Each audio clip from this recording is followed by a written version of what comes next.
Shiv's special bond with Shravan. सावन के महीने में शिव की पूजा करते हैं। Shiv is worshipped in the month of Sawan. ज्यादा पूजा कौन से महीने में करते हैं? क्यों? In which month is he worshipped more? Students, in the month of Shravan. Why? ये भी फाउंडेशन कहीं पढ़ा होगा। कब पढ़ा? कैसे? This foundation must have also been laid somewhere. When was it laid? Student, in the confluence age. How? है?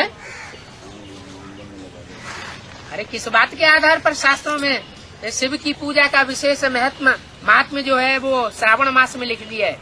Array, on what basis did they mention the special importance of worshipping Shiv in the month of Shravan in the scriptures? हैं? अरे ज्यादा बरसात कौन से महीने में होती है? Array, in which month does it rain the most? Shravan के महीने में ज्यादा बरसात होती है। Students, Shravan. It rains the most in the month of Shravan. तो ये भी मौसम है एक साल का। वो एक साल का मौसम जो है उसमें सर्दी गर्मी बरसात सब होती है। So, this is also a season in a year. A year includes all the seasons like the winter, the summer, the monsoon. तो ये बरसात में भी विशेष बरसात का जो मौसम है वो श्रावण मास आया हुआ है। और श्रावण मास में भी अभी कौन सा चल रहा है? So, the monsoon season particularly falls in the month of Shravan.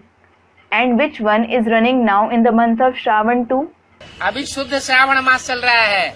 Now the month of real Shravan is going on. और अगला महीना जो आने वाला है वो अधिक मास आने वाला है। The next month will be the additional month. पुरुषोत्तम मास जिसे कहते हैं। It is called the Purushottam month. कौन सा मास? पुरुषोत्तम मास। Which month? The Purushottam month. उसमें विशेष बरसात होती है। It receives heavy rainfall. क्या? तो विशेष बरसात का जो मौसम होता है उसको उन्होंने पुरुषोत्तम मास नाम दे दिया। So, they named the month of heavy rainfall the Purushottam month. उसमें व्रत रखते हैं। They observe fasts in it. तुम्हारे लिए तो सावन है। It is Savan for you. कोई एक महीने की बात नहीं है। तुम्हारा तो पूरे वर्ष सावन ही सावन है। It isn't about 1 month. It is Savan and just Savan for you throughout the year. ज्ञान बरसात का मौसम है ना। It is the season of the rainfall of knowledge, isn't it? तुम्हारे लिए तो बरसात हमेशा होती ही रहती है। It always rains for you. तुम व्रत रखते हो कौन सा? Which fast do you observe? कौन सा व्रत रखते हो? Which fast do you observe? हैं? पवित्रता का व्रत रखते हो। You observe the fast of purity. जहाँ तक जिएंगे पवित्र दुनिया का मालिक बनेंगे। Saying, as long as we live, we will become pure and become the master of the pure world. मनुष्य फिर कौन सा व्रत रखते हैं? What fast do people observe? हैं? अब वो व्रत रखते हैं भोजन का। They observe the fast of food. तुम्हारी इंद्रियों का बेहद का भोजन है उसको तुम त्याग देते हो। Yours is the unlimited food of Indriya. You renounce it. विकारों का जो भोजन है जो 63 जन्म से आदत पड़ी हुई है उसको तुम इस जन्म में त्याग देते हो। In this birth, you renounce the food of vices, which you have become accustomed to in the 63 births. और वो भगत लोग जो हैं नहीं वो भगत लोग जो हैं वो स्थूल व्रत रखते हैं। As for those devotees, student comments. No, those devotees observe a physical fast. Shravan में शंकर का पूजा क्यों होती है? Student, why is Shankar worshipped in Shravan? Baba, why is he worshipped? Student, the mother is asking that. क्योंकि शंकर में शिव भगवान आते हैं आकर के ज्ञान की बरसात करते हैं। Baba, it is because God Shiv enters Shankar and brings the rainfall of knowledge. जिस महीने में ज्ञान की बरसात बहुत होती है उसका श्रवण करते हैं लोग। People hear that is Shravan about the month which receives heavy rainfall of knowledge. बहुत याद करते हैं उस महीने का, बहुत श्रवण मनन चिंतन चलता है। People remember it a lot. They hear, think and churn about that month a lot. इसलिए उस मास का नाम ही श्रावण रख दिया है। This is why the very name given to that month is Shravan.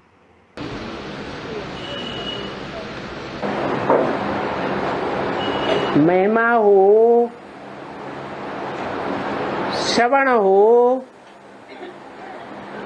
ये साकार की होती है या निराकार की? और शिव तो निराकार है। Does someone praise or hear about a corporeal one or the incorporeal one? Students, the corporeal one. And Shiv is certainly incorporeal. उसकी श्रवण मनन चिंतन महिमा कैसे होगी? How will people hear, think and churn about him? जब कोई कर्म करे तब महिमा होती है या बिना कर्म किए महिमा हो जाती है? He is praised only when he performs a task, or is he praised without performing any actions? तो शिव ने प्रवेश किया। So Shiv entered someone. जो धर्म पिताएं होते हैं वो कोई साधारण में प्रवेश करते हैं या ऊंचे ऊंचे देवात्मा में प्रवेश करते हैं? Do the religious fathers enter some ordinary ones or the highest deity souls? कोई न कोई अपने नंबर की ऊंच देवात्मा में प्रवेश करते हैं। They enter some or the other high deity soul of their level. और शिव तो सबसे ऊंचा धर्म पिता है। In addition, Shiv is the greatest religious father. तो जो सबसे ऊंचा धर्म पिता है वो कोई नंबरवार देवात्मा में प्रवेश करेगा या देव देव महादेव में प्रवेश करेगा? So, will the greatest religious father enter any deity's soul who is number-wise, or the greatest deity among the deities, Mahadev? Mahadev में प्रवेश करके कर्म करता है, कराता है। He enters Mahadev, performs actions and enables others to perform actions. करण करावन हार है। He is Karan Karavanhar. इसलिए श्रावण के महीने में शिव शंकर भोलेनाथ की बहुत महिमा होती है, बहुत पूजा होती है। This is why Shiv Shankar Bholenath is praised and worshipped a lot in the month of Shravan.